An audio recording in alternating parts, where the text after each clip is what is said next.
मुस्तफ़ा नजर करम फरमाएंगे, मुस्तफ़ा नजर करम फरमाएंगे।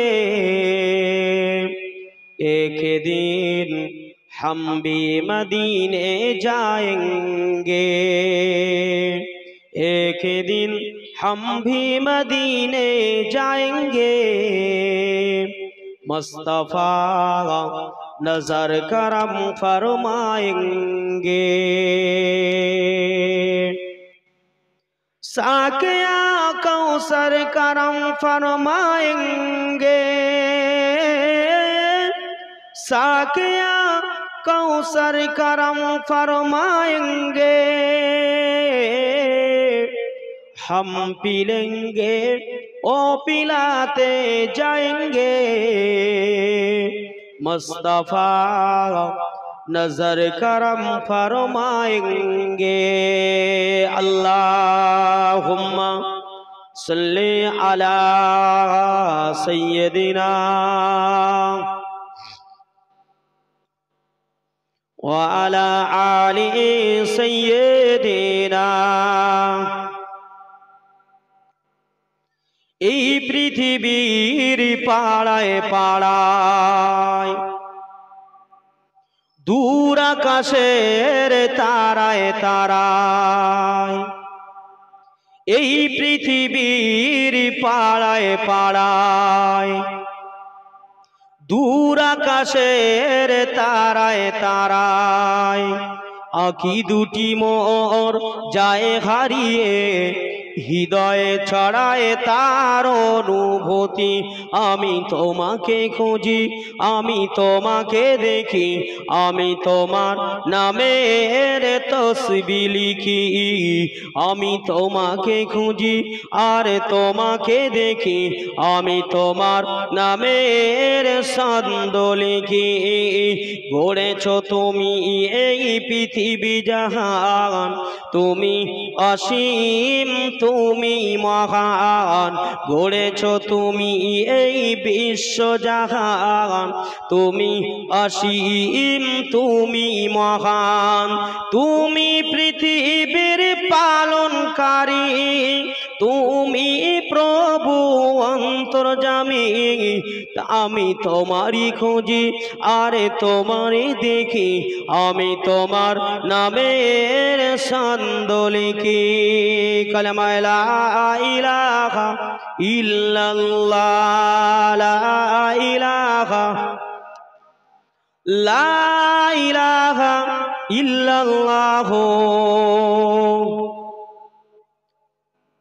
ওই পাহাড়ের বিশালতা, ওই চাঁদের চন্দ্র তারা, এই পাহাড়ের বিশালতা, আমি তোমার পরিচয় পেয়ে পেয়ে হৃদয়ে তোমার ছবি আঁকি। আমি তোমার পরিচয় পেয়ে পেয়ে হৃদয়ে তোমার ছবি আঁকি। আমি তোমাকে খুঁজি আর তোমাকে দেখি, আমি তোমার নামের তসবিহ লিখি। গড়েছ তুমি এই বিশ্ব জাহান, তুমি অসীম তুমি মহান। তুমি পৃথিবীর পালনকারী, তুমি প্রভু অন্তর্যামী। আমি তোমাকে দেখি আরে তোমাকে ডাকি, আমি তোমার নামের জিকির করি। কালেমা লা ইলাহা ইল্লাল্লাহ, লা ইলাহা ইল্লাল্লাহ, লা ইলাহা ইল্লাল্লাহ,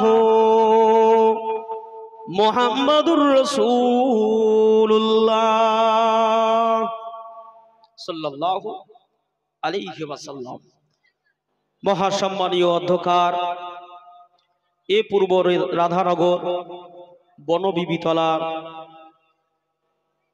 গ্রামের বাৎসরিক মহান ইসালে সওয়াবের মহাসম্মানীয় সভাপতি সাহেব, দিগার ওলামায়ে কেরাম, হাফেজে কোরআন, মসজিদের সম্মানীয় ইমাম, সুদূর দরবারে ফুরফুরা শরীফ থেকে আগত একাধিক আওলাদে মুজাদ্দিদুজ্জামান, পরওয়ারদিগারে বেনিয়াস আল্লাহ পাক জাল্লে জালালু ওয়া জাল্লে শানুর দরবারে অগণিত শুকরিয়া, যিনি আজকে এই প্রচন্ড ঠান্ডার ভিতর দিয়েও আল্লাহ পাক আমাদিগকে এই পবিত্র জান্নাতের বাগিচা এত সুন্দরভাবে সাজন গোছন করিয়ে সেই জান্নাতের বাগিচায় এসে জান্নাতি পরিবেশে অংশ নেবার মতো সুযোগের সন্ধান নসিব করে দিয়েছেন।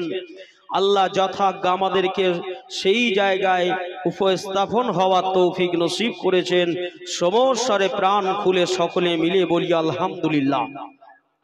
তারই পরে তার প্রেরিত পয়গম্বর, দো জাহানের বাদশাহ আল্লাহ পাক যে নবীকে খাতমে নবুয়াত করেছেন, শানশাহে রিসালাত করেছেন, কুল নবী কুলের সরদার করেছেন, সেই রাসূলুল্লাহ কোথায় শুয়ে আছেন বাপ? মদিনা শরীফ রওজায়ে আদহা গুম্বাদে খাদেরার ভিতরে সেই রাসূল পাকের মাজার মুকদ্দাস শরীফে तमाम পাহাড় পর্বত জঙ্গল ভেদ করে হাবিবের দরবারে জানাই লক্ষ কোটি দরুদ ও সালাম। সকলে বলি সাল্লাল্লাহু আলাইহি ওয়াসাল্লাম। আজকে যে পাক মাহফিল জান্নাতের বাগিচা কায়েম হয়েছে, এই জান্নাতি বাগিচার কায়েমের প্রয়োজন আমাদের আছে না নাই? আর এই জায়গায় এসে আমাদের বসারও প্রয়োজন আছে না নাই? হ্যাঁ, কতটা প্রয়োজন? বিশেষ করে আমরা অধিকাংশ মানুষ আছি, ম্যাক্সিমাম এই গ্রামে যদি ৫,০০০ মানুষের বসবাস হয়, ৫,০০০ মানুষের মধ্যে ১০০ ছেলে মেয়ে, ১০০ ছেলে মাদ্রাসায় পড়ার সুযোগ হয়নি, বা সেইভাবে শরীয়তের জ্ঞান তাদের মধ্যে নেই। ঠিক বলছি না ভুল বলছি? যেহেতু আপনি প্রাথমিক পর্যায়ে ইসলামিক কোনো কালচার আপনার মধ্যে আপনি গ্রহণ করাতে পারেননি, সেহেতু জীবন জিন্দাগিটা কি বচার করতে হবে না হবে না? মৃত্যু মুখে পতিত হতে হবে না হবে না? মৃত্যু হবে, মারা যাব, ইন্তেকাল হব, দুনিয়া ছেড়ে চলে যাব। তাহলে সেই ক্ষেত্রে আমাদেরকে একটু চেষ্টা করতে হবে না হবে না? সেই চেষ্টা, এখন তো আপনার বয়স ৬০, এখন বয়স মানে ৭০, এখন বয়স ৪৫, এখন বয়স ৪০, তাহলে এখন আপনি মাদ্রাসায় গিয়ে ক্লাস করে সেই সুযোগ আপনি পাচ্ছেন না। এই জন্যই ফুরফুরা শরীফের মুজাদ্দিদুজ্জামান আমিল শরিয়া গাউসে দাওরান তিনি একটা মাদ্রাসা চালু করলেন। ওই মাদ্রাসাটার নাম হলো ঈদে মৌলুদুন নবী। জোরে বলুন।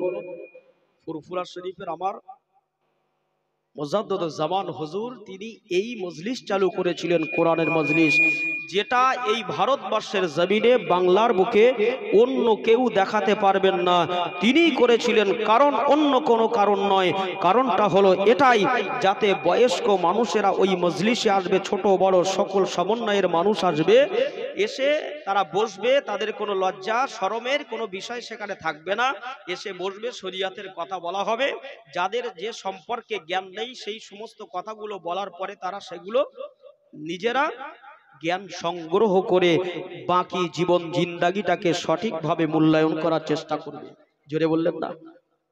তাহলে এটা প্রয়োজন আছে না নাই?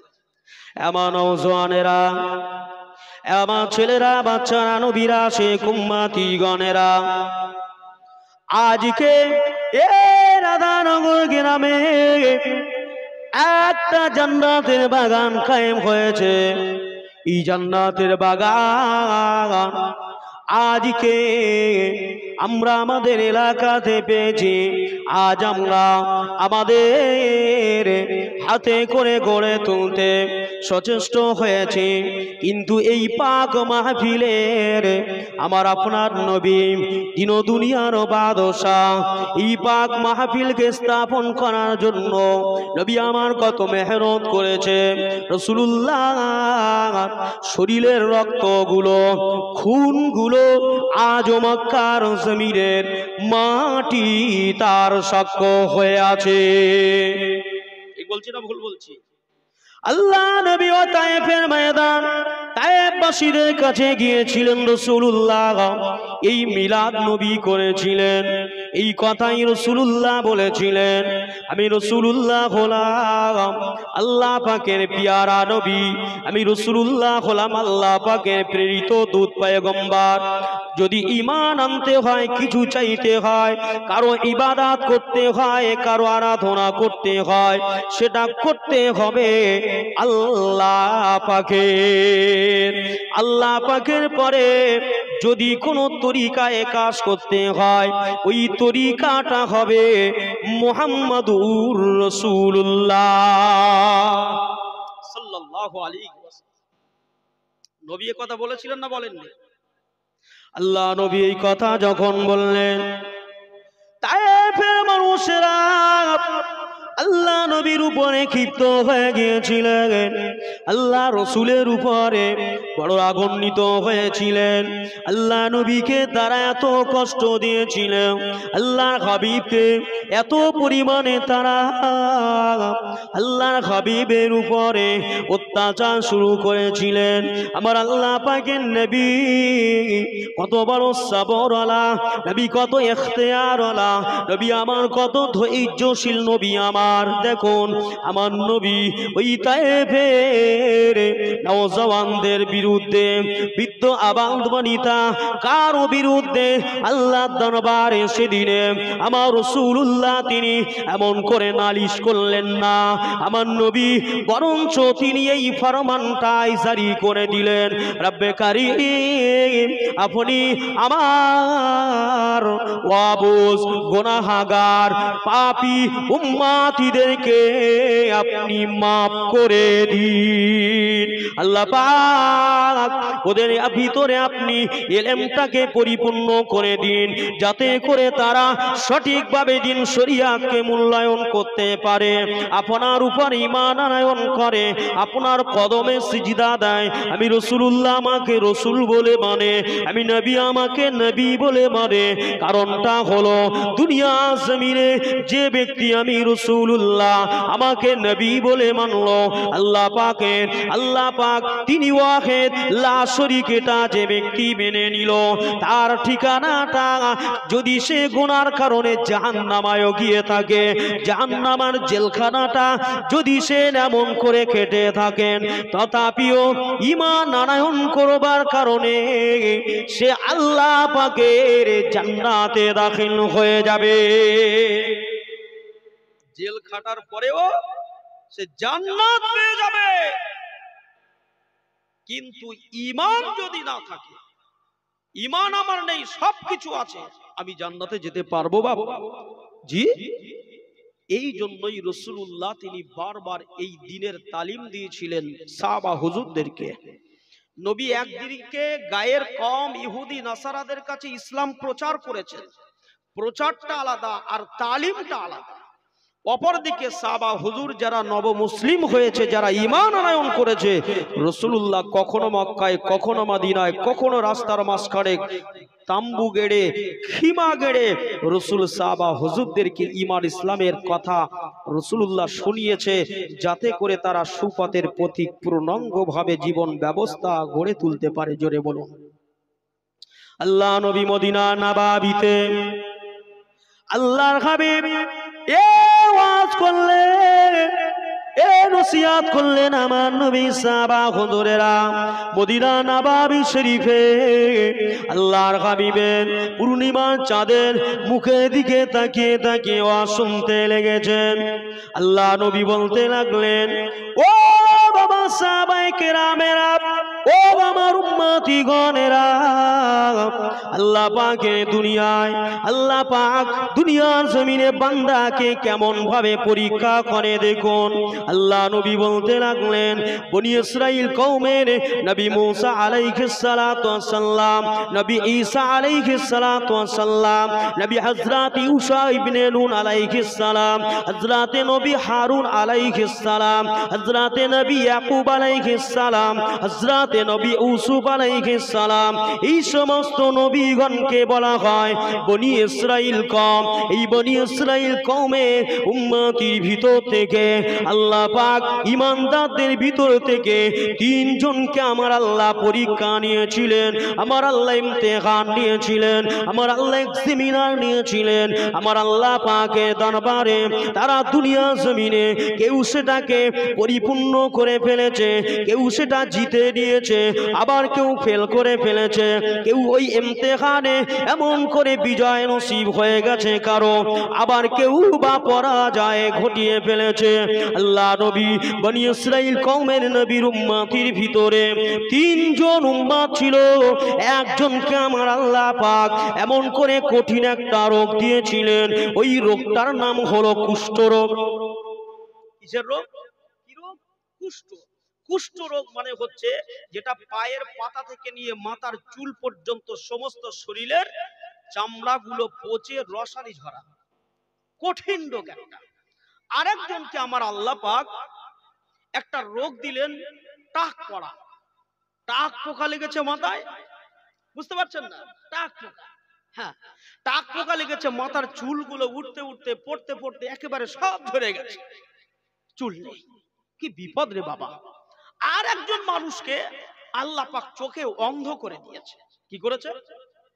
অন্ধ করে দিয়েছে। আহা, এই তিনজন বান্দা তারা আল্লাহর কাছে কাঁদছে, কাঁদছে, আল্লাহ আমার চোখটা যদি ভালো হতো, চোখটা যদি ভালো থাকতো, তাহলে আমি আল্লাহ আপনার এই চোখে দেখে রাস্তা দিয়ে হেঁটে হেঁটে আপনার নিয়ামত গুলো দেখতাম আর আপনার শুকরিয়া আদায় করতাম। জোরে বলুন। আপনার ঘরে যেতাম, আপনার পবিত্র তেলাওয়াতে, আপনার পবিত্র আসমানি কিতাব তাওরাত, ইনজিল, জবুর কিতাবগুলো দেখতাম আর তেলাওয়াত করতাম, মনের খায়েশটা পূর্ণ হতো। জোরে বলুন। এ ব্যক্তি দোয়া চাচ্ছে। আরেকজন ব্যক্তি যার মাথায় টাক পোকা লেগে গেছে, ও বেচারা চিন্তা করছে, হায় রে হায়, এত কোটি কোটি টাকার সম্পদ, সব কিছু, এত কিছু সব থাকা সত্ত্বেও মাথায় টাক পোকা লেগে গেছে। এর মতো বিপদ মান সম্মান ইজ্জত মানুষ আর দেয় না। কি অবস্থা! আর যার গায়ে কুষ্ঠ রোগ হয়েছে শরীরে, ওনাকে তো আর বাড়িতেই রাখলো না, মানুষ গ্রাম ছাড়া করে দিল, কারণ সমস্ত শরীরটা পচন ধরেছে এবং গোস্তগুলো আপনার খসে খসে জমিনে পড়তে লেগেছে, পোকা হয়ে গেছে। আল্লাহ পাকের ওই তিন বান্দাকে আল্লাহ পাক কি পরীক্ষা নিয়েছিলেন আমার আল্লাহ? আল্লাহ পাক জিবরাইল আমিনকে পাঠিয়ে দিলেন। ও আমার জিবরাইল আলাইহিস সালাম, আপনি এখনই চলে যান, ওই বনি ইসরাইল কওমের তিন উম্মতের কাছে চলে যান। আল্লাহ পাকের বড় ফেরেশতা জিবরাইল আমিন আলাইহিস সালাতু ওয়াস সালাম একজন ফকির বেশে, মিসকিন বেশে, সাধারণ একজন মানুষ, জেনারেল একজন মানুষের বেশে তিনি আল্লাহ পাকের জমিনে বিচারণ করলেন। বিচারণ করবার পরে তিনি সর্বপ্রথমে আপনার কি নাম ওই কুষ্ঠ রোগীর বাড়িতে চলে গেলেন, কুষ্ঠ রোগীর কাছে চলে গেলেন। ও আল্লাহ পাকের বান্দা, এই জমিনে এই রাস্তার উপরে এই বনবনালির কাছে কেন আপনি একা বসে আছেন? কি হয়েছে আপনার? মতলব কি আপনার বলুন তো দেখি। ওই সমাতে ওই বান্দা বলেছিলেন, মতলব কা দুনিয়া এ সারে নজারা না হাম কিসি কো না কোই হামারা। এ দুনিয়াটা হলো ধান্দাবাজের দুনিয়া। আমি যখন ভালো ছিলাম, সুস্থ ছিলাম, আমি যখন সবল ছিলাম, অর্থশীল ছিলাম, আমার কাছে আমার ডাইনে বামে সামনে পিছনে বহু মানুষজন ওঠা বসা করতেন, আমার সঙ্গে কথোপকথন করতেন, আমার সঙ্গে লেনদেন যাওয়া আসা করতেন। কিন্তু দুর্ভাগ্যময় কপাল, আমি একজন বান্দা, আমি একজন মানুষ, আমার শরীরে মহান রবের পক্ষ থেকে জানি না কি ত্রুটি বিচ্যুতি আমি করে ফেলেছি, আমার শরীরে এই কুষ্ঠ রোগটা ধরে গেছে। এই না কুষ্ঠ রোগটা ধরে গেছে, সমস্ত শরীরের চামড়াগুলো, জিলদুনগুলো, লেদাগুলো এমন করে পচে পচে পচে পচে রক্তের রসানি ঝরতে লেগেছে। আমার শরীরের এমন করে গোস্তগুলো হাড়গুলো মাংসগুলো খসে খসে জমিনে পড়তে লেগেছে। এই দুর্গন্ধময় অবস্থা আমার উম্মতে, আমার গ্রামের মানুষেরা, আমার পাড়ার মানুষেরা তারা সইতে না পেরে আমাকে দূর করে গ্রাম থেকে বার করে দিয়েছে।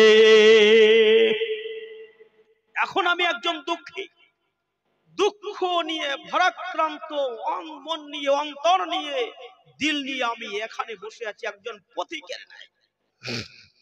কি চাই? ফকির সাহেব জিজ্ঞেস করছে কি চাই, কি দিলে আপনার ভালো হবে, মনটা আপনার ভরবে, ইচ্ছাটা পূরণ হবে। বলছে ফকির মশাই আপনার কাছে কি চাই, আপনি একজন ফকির মিসকিন মানুষ, এই তো আপনার হাল। তো আমার একটা মনের আশা, যদি আমার আল্লাহ আমার এই শরীরের এই কঠিন এই রোগটাকে আল্লাহ সুস্থ করে দিতেন, আমার মনে হয় এর চেয়ে বড় প্রতিদান পৃথিবীতে আর আমার কিছু নাই, এটাই আমার জন্য যথেষ্ট হতো। জোরে বলো, এটা ভালো না খারাপ? আল্লাহ পাকের ওই বান্দা, ওই দরবেশ বান্দা, ওই ফকির বান্দাটা ওই এমন করে কুষ্ঠ রোগীর গায়েতে কুম বিসমিল্লাহ বলে, বিসমিল্লাহ বলে একবার হাত বুলিয়ে দিলেন। ও নওজোয়ানেরা, ও ছেলেরা, বাচ্চারা, ও নওজোয়ানেরা, তরুণেরা, আল্লাহ পাকের নবী বনি ইসরাইল কওমের নবীর উম্মতের এই কুষ্ঠ রোগীর গায়ে যখনই কিনা ওই দরবেশ ফকির একবার হাত বুলিয়ে দিলেন, হাতটা বুলিয়ে দেওয়ার সঙ্গে সঙ্গে আল্লাহর হুকুমে ওই বান্দার ওই কুষ্ঠ রোগ নামীয় এত কঠিন একটা রোগ আল্লাহ পাক সঙ্গে সঙ্গে নিরাময় করে দিলেন। আর একটু জোরে বলুন, সকলে মিলে বলুন, নারে তাকবীর, নারে তাকবীর। একই দিন তোমারই নাম রাধানগর মসজিদে হবে ইলহান। হবে না? হবে না? একই দিন আমার নাম রাধানগর মসজিদে হবে ইলহান। তৈরি থেকো, তৈরি রেখো আখিরাতের সামান। একদিন আমাদের সকলের নাম মসজিদের মিনারে হবে ইলহান। আল্লাহুম্মা, প্রাণ খুলে পড়ে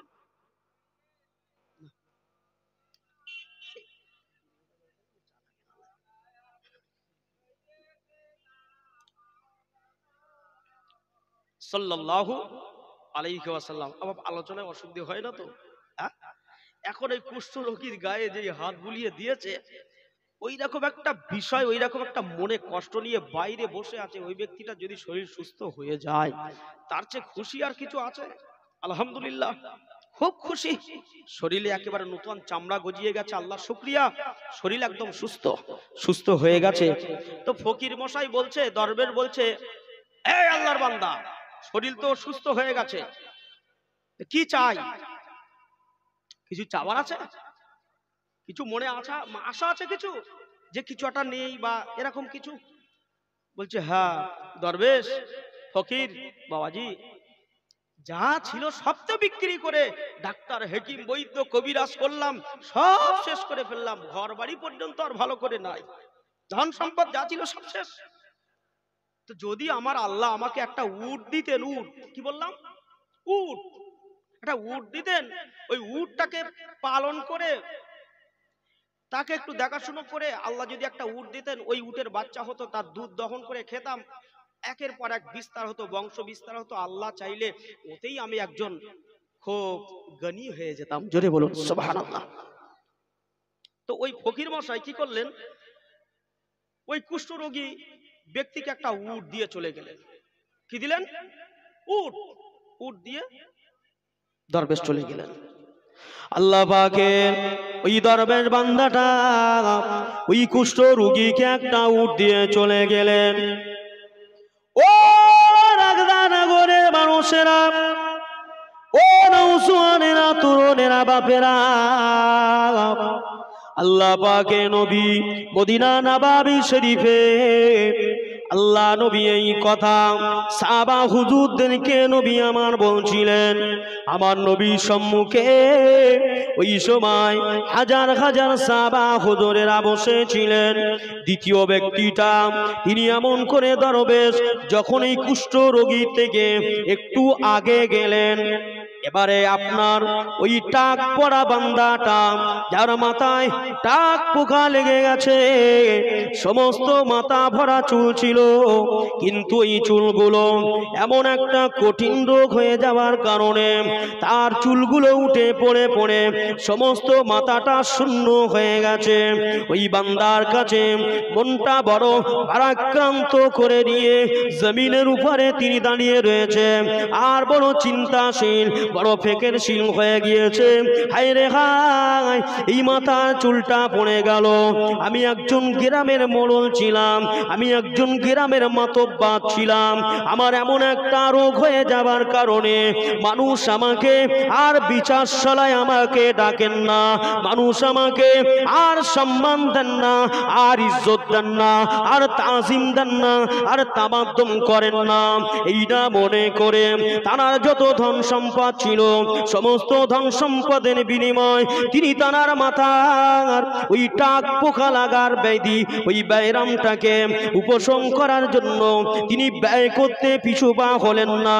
সমস্ত কিছু ব্যয় হয়ে গেল, কিন্তু মাথার তার টাক পোকা লাগাটা বন্ধ হলো না। ওই কঠিন রোগ থেকে তিনি উপশম পেলেন না। তাই তিনি ভারাক্রান্ত মন নিয়ে জমিনের উপরে, রাস্তার উপরে, তারিখের উপরে তিনি দাঁড়িয়ে রয়েছেন।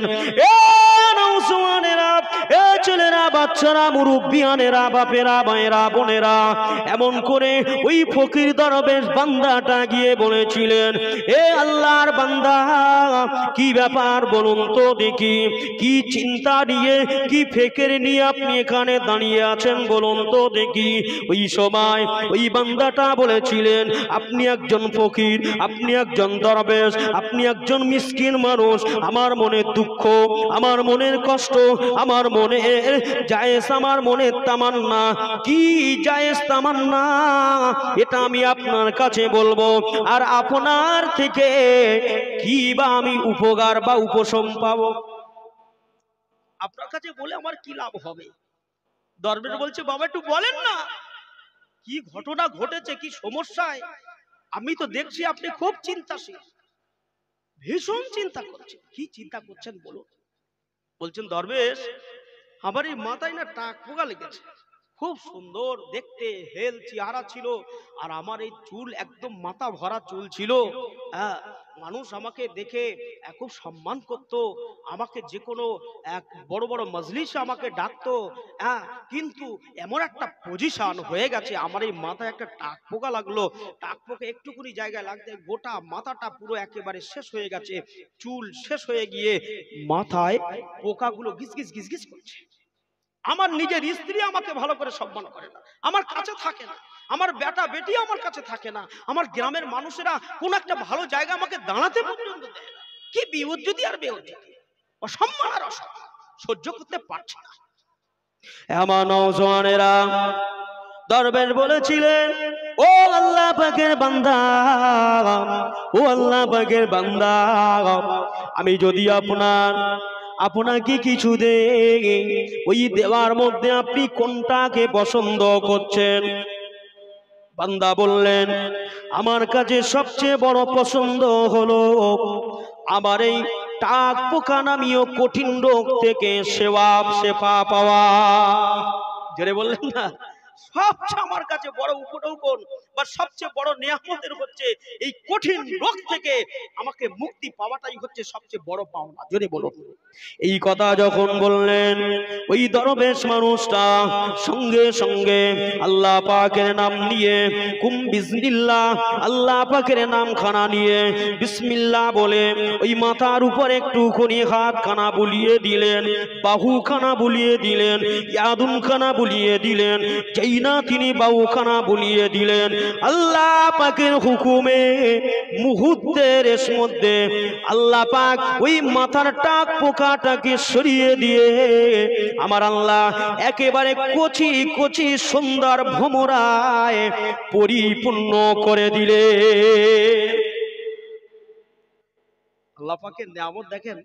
এই জন্যই তো আল্লাহ পাক বলেছে লাইন শাকারতুম লাযীদান্নাকুম। হে জগতের বান্দা, আমি আল্লাহ আমার নিয়ামত পাচ্ছ, আমার নিয়ামত পাওয়ার সঙ্গে সঙ্গে তোমরা শুকরিয়া আদায় করো। জোরে বলুন। যখন তোমরা শুকরিয়া করবে আমি আল্লাহ আরো তোমাদের বাড়িয়ে দেব। কিন্তু তোমরা এই পাওয়ার পরেও যদি নাশকর করো, ওয়ালা ইন কাফারতুম ইল্লা আযাবিলা শাদীদ, আমি আল্লাহ ইতিপূর্বে আবু জাহেল, আবু লাহাব, উতবা, সায়বা, আবু সুফিয়ান, ওদিকে সেই আপনার কি ফেরাউন, সাদ্দাত, নমরুদ, ওদের যেমন আযাব দিয়ে মেরেছি, আমার শুকরিয়া আদায় না করার কারণে আমি আল্লাহ তোমাদেরও কিন্তু আযাব দিয়ে শেষ করে দেব। কার কথা এটা? আল্লাহর কথা। এবার ওই বান্দা বলছে, ওই ফকির দরবেশ বলছে, আর কি আপনার কোনো চাহিদা আছে? আপনার তো মাথার টাক পোকা তো কমপ্লিট, আল্লাহ শুকরিয়া, একেবারে চুলে ভরপুর হয়ে গেছে, আর কিছু প্রয়োজন আছে? বলছে দরবেশ, আপনার কাছে এত সুন্দর দাওয়া, এত সুন্দর দাওয়া আমি তো ভাবিনি। আল্লাহ শুকরিয়া, আমার মাথায় টাক পোকাটা সরে গেছে, চুলে ভরে গেছে। তো আমি এই টাক পোকার জন্য আমি অনেক চেষ্টা করেছি, অনেক চেষ্টা করে যা কিছু বাড়িতে ছিল ধন সম্পদ সব শেষ করে ফেলেছি। তো আমার একটা চাহিদা, যদি আল্লাহ আমাকে একটা বাকারা, বাকারাতুন মানে কি? গাভী, গাভী গরু, যে গাভী গরুর বাচ্চা হয় এবং সে দুধ দেয়, এই রকম একটা গরু আল্লাহ আমাকে দিতেন, তাহলে আমি খুব উপকৃত হয়ে যেতাম। জোরে বলুন সুবহানাল্লাহ। যেই না বললেন এই ফকির দরবেশ, তারাকে একটা গাভী, বাকারাতুন গাভী গরু দিয়ে দিলেন। জোরে বলুন। দিয়ে তিনি কি করলেন? চলে গেলেন। চলে গেলেন। চলে যেতে বেশ কিছুটা আগে গিয়েছে, গিয়ে দেখছে একজন অন্ধ মানুষ, অন্ধ, চোখে কিছু দেখতে পায় না, টুকটুক করে যাচ্ছে রাস্তা দিয়ে, আর কি যেন মুখে বিজবিজ করে কি যেন বলছে, বিড়বিড় বিড়বিড় করে কি বলছে, বলছে। দরবেশ দেখে বলছে, ও বৃদ্ধা মানুষ, কি ব্যাপার, কোথায় যাচ্ছে, কোথায় যাচ্ছে? আর কোথায় যাব, চোখ দুটো অন্ধ, কিছু দেখতে পাইনি, যেখানে যাই সেখানে, যেখানে ইচ্ছা সেখানে যাই, কোথায় কি নসিবে রয়েছে জানি না। আল্লাহ পাকের দরবেশ বান্দা বলেছিলেন, ও অন্ধ মানুষ, ও আল্লাহ পাকের বান্দা, কি আপনার মনের আশা, কি আপনার মনের চাহিদা, কি আপনার বাসনা, কি আপনার তামান্না বলুন তো দেখি। ওই দরবেশ সে আপনার কথা খানা শুনে ওই অন্ধ মানুষটা বলেছিলেন, ও আল্লাহ পাকের বান্দা, আপনি কেমন, আপনার চেহারাটা কেমন, আপনি ছোট না বড় না মাঝারি, আপনার বয়সটা কত তাও আমি অনুমান করতে পারছি না, আমি একজন অন্ধ মানুষ, আমি চোখে দেখতে পাই না, তবে আমার আল্লাহ পাকের দরবারে আমি শুকরিয়া আদায় করি, আমার আল্লাহ আমাকে অন্ধ অবস্থায় এখনো দুনিয়াতে বাঁচিয়ে রেখেছে। তবে আমি আল্লাহ পাকের কাছে আমার বড় ইচ্ছা, যদি আমার আল্লাহ পাক আমার চোখটাকে একটু তিনি খুলে দিতে, আমার আল্লাহ পাক যে আল্লাহ আমাকে এই অন্ধ অবস্থায় রেখে দেওয়ার পরেও নিঃশ্বাসটাকে এখনো জারি রেখে দিয়েছে, এত দুনিয়ার এমন করে সমস্ত কিছুকে আল্লাহ পাক আমাকে আস্বাদ গ্রহণ করার তৌফিক নসিব করেছে, যদি আমি আমার নিশ্চোখে একটু চাক্ষুষ করতে পারি, মনে হয় আমার আল্লাহর উপরে, আমার প্রভুর উপরে আমার প্রেমটা আরো বেশি জমে যাবে। কি চাই? তার মানে কি চাই? তার মানে চোখটা ভালো হয়ে যায়।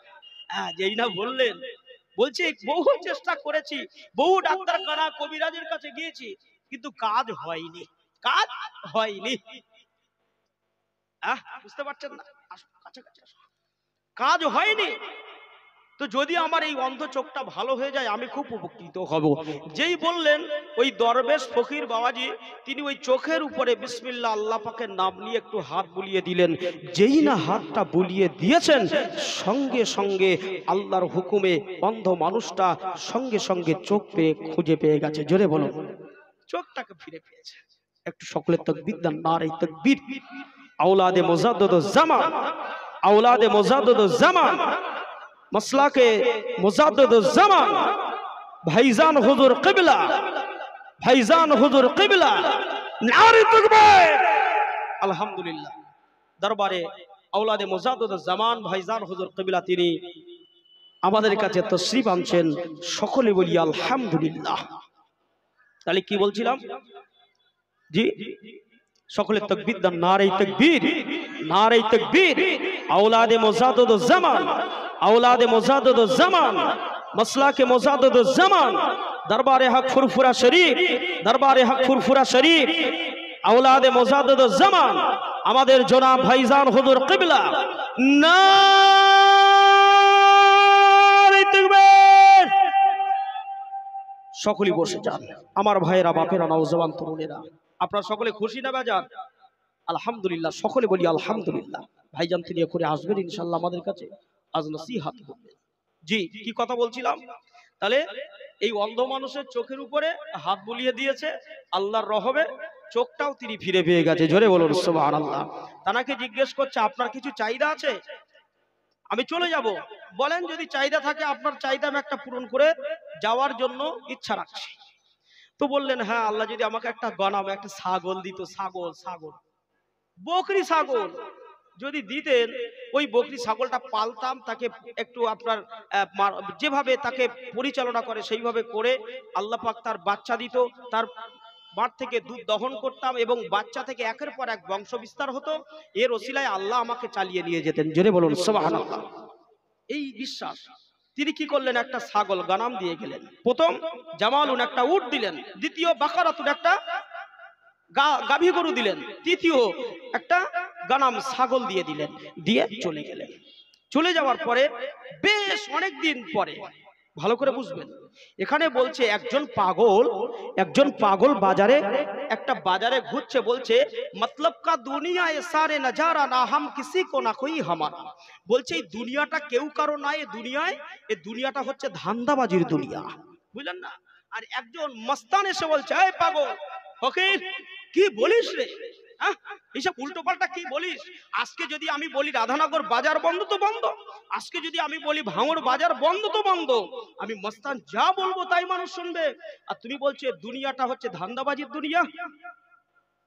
ফকির এসে মস্তানকে বলছে মস্তান তোমাকে একটা মন্ত্র শিখিয়ে দেবো। তোমাকে কি করব? একটা মন্ত্র শিখিয়ে দেব। মন্ত্রটা পড়বে কখন? যখন বাড়িতে চলে যাবে। এই মন্ত্রটা পড়ার পরে তুমি না একদম মানে শুয়ে পড়বে। শুয়ে পড়ার পরে তোমাকে একদম একটা মরা মানুষের মতো লাগবে। কিসের মতো লাগবে? একটা মরা মানুষের মতো। দেখবে তোমার পাশে তোমার মা বাপ, তোমার স্ত্রী, পরিবার পরিজন, তোমার গ্রামের মানুষেরা সকলে গিয়ে হাউমাউ করে কান্নাকাটি শুরু করবে। তোমাকে এমন একটা পজিশনে তৈরি হয়ে যাবে তোমার জন্য যে তুমি মারা গিয়েছো, এই খবরটা চতুর্দিকে ছড়িয়ে যাবে। ফকির বলছে মস্তান যে তোমার কথায় আজকে বাজার বন্ধ তো বন্ধ, আজ বাজার খোলা থাকবে তো থাকবে, কিন্তু না, এটা দুনিয়াটা হচ্ছে ধান্দাবাজির দুনিয়া। তো মস্তান বলছে তা কোনোদিন হয় না। আর ফকির বলছে না, আমি তোমাকে একটা মন্ত্র শিখিয়ে দেব, ওই মন্ত্রটাতে যেই তুমি পড়বে তুমি একটা মরা মানুষের মতো হয়ে যাবে। সবাই মনে করবে তুমি মারা গিয়েছো, তোমার জন্য কাফন দাফনের ব্যবস্থা করবে, কিন্তু তোমার জানাজা পড়ার আগেই আমি কিন্তু তোমার কাছে পৌঁছে যাব, এটা আমি তোমাকে কথা দিলাম। মস্তান বিশ্বাস করে উঠতে পারছে না। বাজারে এসেছে, খুব ভালো বড় বড় মাছ, গোশ ইত্যাদি ইত্যাদি খুব সুন্দর করে কিনে নিয়েছে, গিয়ে বাড়ি চলে গিয়েছে। গিয়ে বিবিকে বলছে বিবি রান্না কর, রান্না করো। রান্না করতে বলে মোস্তান এখন ঘরের ভিতরে গিয়ে খাটে গিয়ে একেবারে উত্তর দক্ষিণে হয়ে শুয়ে পড়েছে। শুয়ে আর ওই মন্ত্রটা পড়ে ফেলেছে। কি পড়েছে? ফকির যে মন্ত্রটা শিখিয়ে দিয়েছে ওই মন্ত্রটা পড়ে ফেলেছে। পড়ে ফেলার সঙ্গে সঙ্গে একজন মরা মানুষের মতো হয়ে গেছে। যেই হয়ে গেছে স্ত্রী রান্না পাকান করে চিন্তা করলো, গিয়ে দেখছে ও সেলিমের আব্বা ওঠো, লালটুর আব্বা ওঠো। আর লালটুর বাপ ওঠে না, নাকে হাত দিয়ে দেখে একজন মরা মানুষ, অবস্থা খারাপ। ও চিন্তা করছে, স্ত্রী চিন্তা করছে, এত সুন্দর করে এই কাতলা মাছ এই গোস্ত রান্না করেছি, আমি রান্না করলাম আর 5 বেটা এসে খেয়ে যাবে, আমি জম্মের খাওয়া খেয়ে নেই আগে। ও খেয়ে নিয়েছে, নিয়ে এইবারে ছেলের লালটুর বাপের আর মার ডাকছে, ও লালটুর বাপ, আমার শ্বশুর মশাই শাশুড়ি আপনার ছেলে মারা গিয়েছে, বুঝতে পারছেন না? এবার বাপ আর মা এসে দেখছে, আল্লাহ আল্লাহ, আমার ছেলে লালটু না মরে যদি আমি মরতাম অনেক ভালো হতো। বুঝতে পারছেন না? লালটুর বাপ এসে বলছে, আল্লাহ আমার লালটু না মরে যদি আমি মরতাম ভালো হতো। লালটুর মা ওই একই কথা বলছে, আল্লাহ আমার লালটু না মরে যদি আমি মরতাম তাহলে অনেক ভালো হতো। এই সুরে সুর ধরেছে বউটাও। বউ এসে বলছে, আল্লাহ আমার স্বামী না মরে যদি আমি মরতাম খুব ভালো হতো। ভালো করে বুঝবেন, এই পরিস্থিতি তৈরি হয়ে গেছে। এই পরিস্থিতি যখন তৈরি হয়ে গেছে, রাত পার হয়ে গেছে, সকাল হয়ে গেছে, সমস্ত মসজিদে এলাহান করে দেওয়া হয়েছে লালটু মস্তান মারা গিয়েছে। বাজার থেকে কাপড়ের কাপড় চলে এসেছে, জানাজার ময়দানে লাশ চলে গিয়েছে। এইবারে ওই ফকির চলে এসেছে। হ্যাঁ, ফকির এসে বলছে, কি হলো? বলছে না, এখানে লালটু মারা গিয়েছে।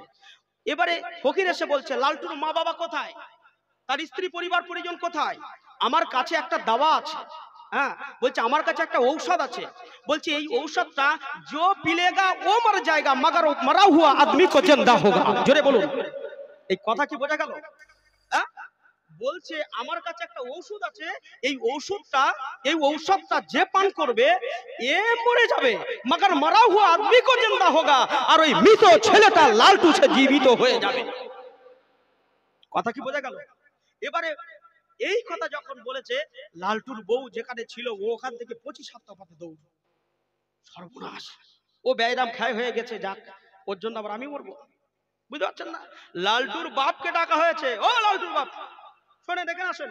আপনি বলছিলেন যে আল্লাহ আমার অনেক বয়স হয়ে গেছে, আমার লালটু না মরে আমি মরলে ভালো হতো, দেখে আসেন আপনার তো 70 হয়ে গিয়েছে, এলান এই ওষুধটা পান করেন, আপনি পান করবেন আপনি মারা যাবেন, আপনার ছেলে আপনার পরিবর্তে লালটু কি হবে, জ্যান্ত হয়ে যাবে। লালটুর বাপ বলছে, আমি মনে করলুম আমার 5টা বেটার একটা নেই। কথা কি বোঝা গেল? এই কথা কি বুঝতে পারছেন? এবারে মাকে ডেকে বলছে, এই লালটুর মা এখানে আসেন। আপনি তো খুব বলছিলেন যে আমি মার পেটে ধারণ করেছিলাম, 10 মাস 10 দিন দুধ পান করিয়েছিলাম, বিরাট আপনার কষ্ট হচ্ছিল, আমার বেটা আমার সম্মুখে মরেছে, আমি সহ্য করতে পারছি না, তো আমার বেটা না মরে আমি মরলে ভালো হতো। তাই এক কাজ করুন, আপনি এই ওষুধটা পান করুন, এই দাওয়াটা আপনি পান করুন, আপনি পান করলে আপনি মারা যাবেন, আপনার পরিবর্তে আপনার লালটু জীবিত হয়ে যাবে। তখন লালটুর মা ওই সুরে সুর ধরেছে যে আমি মনে করলাম আমার 5টা বেটার একটা বেটা নেই। বোঝা গেল? ফকির কি বলেছে, जो पिलेगा वो मर जाएगा मगर मरा हुआ आदमी को जिंदा होगा। এমন জনেরা, ও তরুণেরা, বাপেরা, বিশ্ব নবী রাসূলুল্লাহ সাল্লাল্লাহু আলাইহি ওয়াসাল্লাম নবী আমার আজ থেকে 1500 বছর আগে আল্লাহর নবী মদিনার নববী শরীফে, আল্লাহ রাসূল কখনো মক্কায়, কখনো মদিনায়, কখনো তায়েফে, আল্লাহর নবী দুনিয়ার বাদশাহ, তিনি ইসলাম প্রচার করেছে, আল্লাহ নবী তাওহীদ প্রচার করেছে।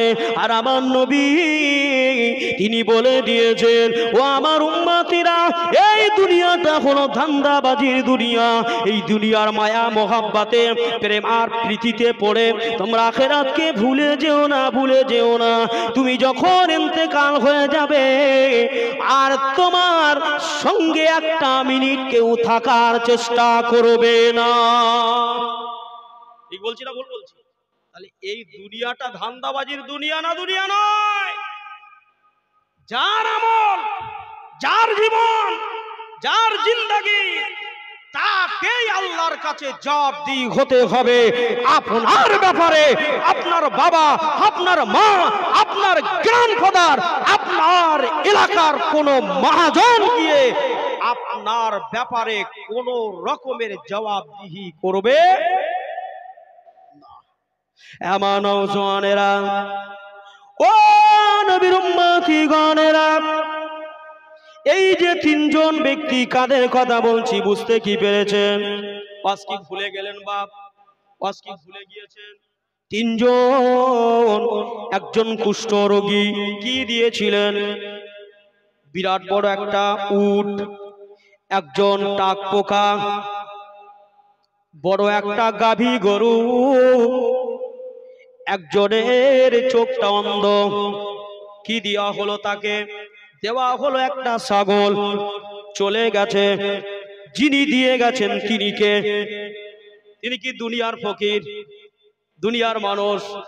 ভেষটা ছিল তানার দুনিয়ার মানুষের, সুরাতটা ছিল, চেহারাটা ছিল দুনিয়ার ইনসানের মতোই, কিন্তু তিনি হলেন আল্লাহ পাকের কোটি কোটি ফারিস্তাদের সরদার হযরতে জিবরাইল আমিন আলাইহিস সালাম।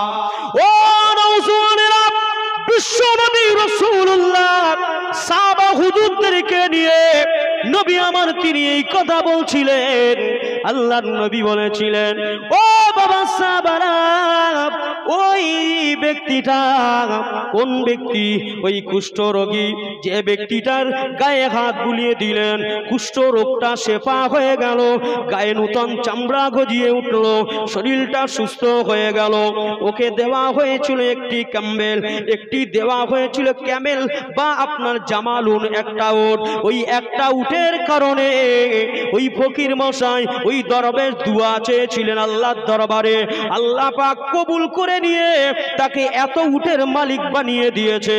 এবারে আবারও যেদিনে ওই দরবেশ ফকিরটা যিনি আসেন, সেদিন এসে দেখে দিয়ে গিয়েছিলাম একটা উট, এখন হয়ে গেছে হাজার হাজার উটের মালিক। একটু জোরে বলুন, সকলে মিলে বলুন, নারে তাকবীর।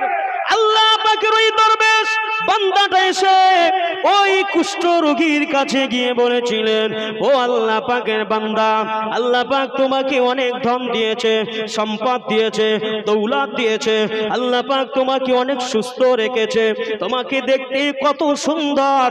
ওয়ালাকাদ কাররামনা বনি আদম, আমার আল্লাহ পাক দুনিয়ার জমিনে বনি আদমকে ভুলের মধ্যে তৈরি করেছে, অর্থাৎ ভুল তারা করবে কিন্তু তাদের মাপের পথ রেখে দিয়েছে। লাকাদ খালাকনাল ইনসানা ফি আহসানি তাকবীম, আল্লাহ পাক আদম সন্তানকে নিজে হাতে করে সুন্দর সুশ্রী করে আমার আল্লাহ বানিয়েছে।